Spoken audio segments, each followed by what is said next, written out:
Hi friends, hello, welcome to Telugu tastes. Chicken biryani ఇంట్లో చేసుకోవడం ఎలాగో చూద్దామా? ముందుగా మనం తెచ్చుకున్న చికెన్ని బాగా వాష్ చేసుకోవాలి. కొంచెం పసుపు వేసుకొని వాష్ చేసుకుంటే కొంచెం నీట్‌గా ఉంటది. కొంచెం పసుపు వేసుకొని వాష్ చేసుకున్న చికెన్ ఉంది కదా! ఇప్పుడు ఇదే చికెన్ని మనం ఇందులో కొంచెం అల్లం వెల్లుల్లి పేస్ట్, బిర్యానీ మసాలా, పెరుగు, కారం ఇవేసుకొని బాగా మ్యారినేట్ చేసుకోవాలి. ఇది అప్పటికప్పుడు మనం వేయించుకున్నా పర్లేదు.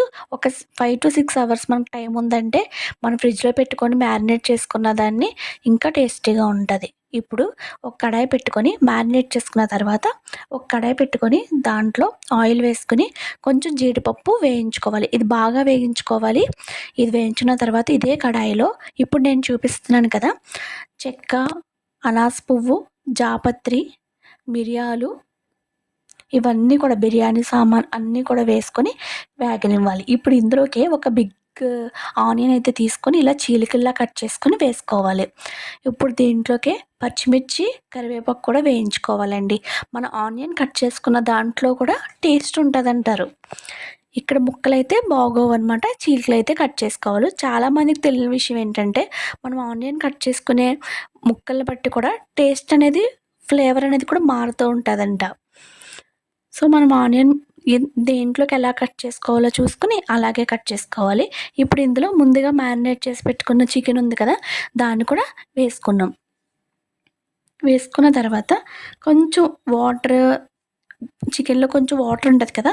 అది పోయేంత వరకు కాసేపు వేయించుకోవాలి.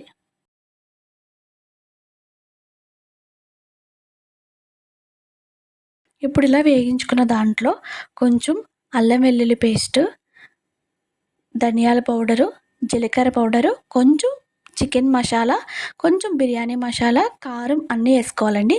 చికెన్ మసాలా ఎందుకంటే కొంచెం ఏమన్నా చికెన్ అనేది స్మెల్ ఒస్తది కదా! ఆ స్మెల్ అనేది తగ్గిస్తదనమాట. అందుకు కొంచెం చికెన్ మసాలా అయితే వేసుకోవాలి.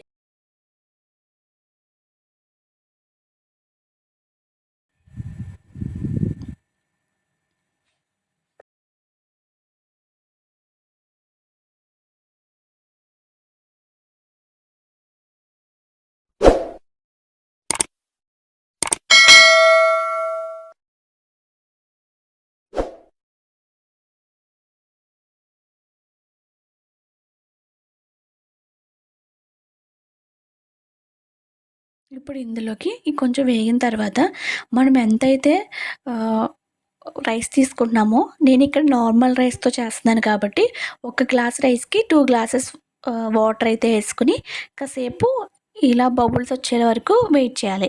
ఇలా బబుల్స్ వచ్చిన తర్వాత ఇప్పుడు ఇందులోకి మనం ముందుగా సోక్ చేసుకొని పెట్టుకున్న రైస్‌నైతే వేసేయాలి. ఇది వేసిన తర్వాత కాసేపు ఉంచి అప్పుడు మనం ఇందులోకి కారం, ఉప్పు అన్నీ చూసుకోవాలండి. ఇప్పుడే మనం ఉప్పు అన్నీ చూసుకుంటే మనకి టేస్ట్ తేడా రాకుండా ఉంటది. ఇప్పుడు వేసుకున్న తర్వాత వాటర్, రైస్ అన్నీ వేసుకొని కొంచెం ఉడుకు పడుతున్న టైంలో మాత్రమే మనం ఉప్పు చూసుకోవాలి. ఇప్పుడు ఏమన్నా మనకి సాల్ట్ తక్కువ అనిపిస్తే ఏసుకోవాలి. ఇప్పుడు దీనిలో ఫైనల్‌గా కొంచెం నెయ్యి వేసుకొని మూత పెట్టేసుకొని కొంచెం ఏదన్నా బరువు పెట్టుకుంటే మనం ఇప్పుడు స్టవ్ అనేది చిన్న మంటలో పెట్టుకున్నాం, సిమ్‌లో పెట్టుకున్నామంటే మనకి ఒక 5-10 మినిట్స్ అయిపోయేంత వరకు అలా సిమ్‌లో పెట్టేసి తర్వాత స్టవ్ ఆఫ్ చేసేసి ఒక 20 మినిట్స్ వరకు మనం తీయకుండా అలా వదిలేసామంటే మనకి ఎంతో టేస్టీగా ఉండే చికెన్ బిర్యానీ అయితే రెడీ అయిపోయింది. చాలా టేస్టీగా వచ్చిందండి. అస్సల ముక్క కూడా విడకుండా చాలా బావుంది. మీరు ఒకసారి ట్రై చేయండి.